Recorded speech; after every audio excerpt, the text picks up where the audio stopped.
আসসালামু আলাইকুম। আরও একটা নতুন রেসিপি নিয়ে চলে আসলাম। আজকে আমি রান্না করব ঘ্যাটকল। এটা অনেকটা কচু টাইপের একটা সবজি। এটা শুটকি দিয়ে চিংড়ি দিয়ে খাওয়া যায়। এই যেভাবে কেটে নিয়েছি আমি ছুলে। তো এটা রান্না করার জন্য আমি চুলাইতে কড়াই দিয়ে দিলাম। তার ভিতরে 1 কাপ পেঁয়াজ এবং 5-6টা কাঁচামরিচ দিয়ে দিলাম। একটু ভেজে নিয়ে তার ভিতরে দিয়ে দিচ্ছি চিংড়ি মাছ। চিংড়ি মাছটাতে যে কোনো তরকারির স্বাদটাকে অনেক বাড়িয়ে দেয়। আর কচু জাতীয় খাবারে চিংড়ি মাছটা খুব ভালো যায়। কচুর লতি বলেন, কচুর মুখী বলেন, সব কিছুতে। এর ভিতরে আমি আরেকটা জিনিস দিচ্ছি, সেটা হচ্ছে কাঁঠালের বিচি। কাঁঠালের বিচি আমি 4 ভাগ করে নিয়েছিলাম, যেহেতু এই সবজিটা অনেক বেশি নরম এবং খুব দ্রুত সিদ্ধ হয়ে যায়, সেজন্য আমি এতে কাঁঠালের বিচি 4 ভাগ করে নিয়েছি। তার ভিতরে দিয়ে দিচ্ছি লবণ এবং হলুদ।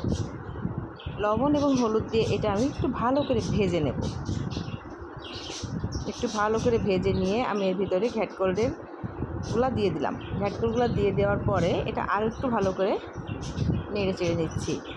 একটু বেশি ভালো করে ভেজে নিলে এর স্বাদটা অনেক ভালো আসবে।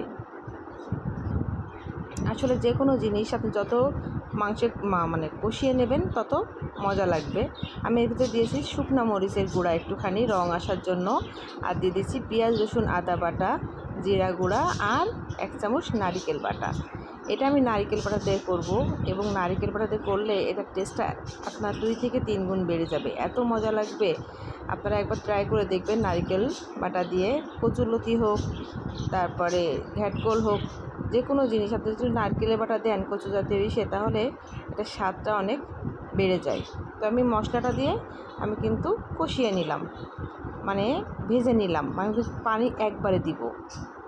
এই রান্নাটায় পানি দ্বিতীয়বার ব্যবহার করব না, একবারে যেটুকু পানি দেওয়ার আমি সেটুকু দিয়ে দিলাম।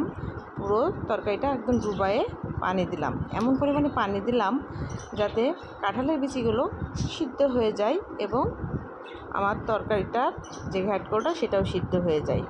তো আমি 10 মিনিট ঢেকে রেখেছিলাম। ঢেকে রাখার পর দেখতে পাচ্ছেন অনেক সুন্দর একটা কালার এসছে। আমি আরেকটু নাড়িয়ে দিচ্ছি। নেড়ে দিয়ে দেখলাম যে আসলে সিদ্ধ হতে কতটুকু সময় লাগবে। তো দেখলাম এই পানিতে আমার এটা হয়ে যাবে।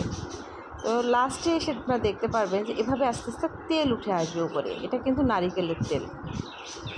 এটা কিন্তু আমি কিন্তু খুব বেশি তেল দেইনি এর ভিতরে, নারিকেলের তেল। এটা আমি একদম হালকা আছে, আমি এটা আরও কিছুক্ষণ ঢেকে রাখবো, এবং খুব বেশি নাড়াচাড়া করব না।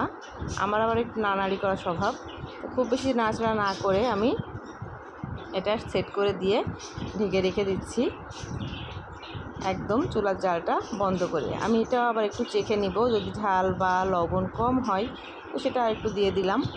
তো তরকারিটা দেখে কিন্তু বোঝা যাচ্ছে কতটা ইয়ামি হবে। তো বাসায় আপনারা ট্রাই করবেন। আপনারা হয়তো ঘ্যাটকল সবসময় সব জায়গায় পাবেন না, আপনারা ঠিক এইভাবে কচুরলতি দিয়ে রান্না করতে পারেন। তো আমার পেজে যদি নতুন হয়ে থাকেন তো অবশ্যই আমার পেজটি ফলো করে দেবেন। আল্লাহ হাফেজ, আসসালামু আলাইকুম।